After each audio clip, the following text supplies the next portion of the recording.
நீ தள்ளு.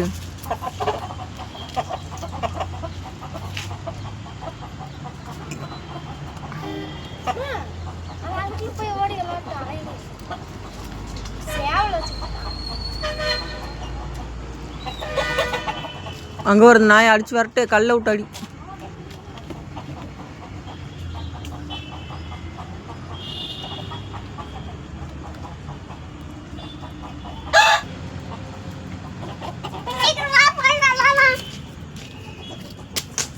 ஏய் விட்டுட்டு வாடா போகலாம். சரி விட்டுட்டு வாடா போகலாம். வெள்ளை செட்டுனா அழுக்காக தானே. வேணாண்டா.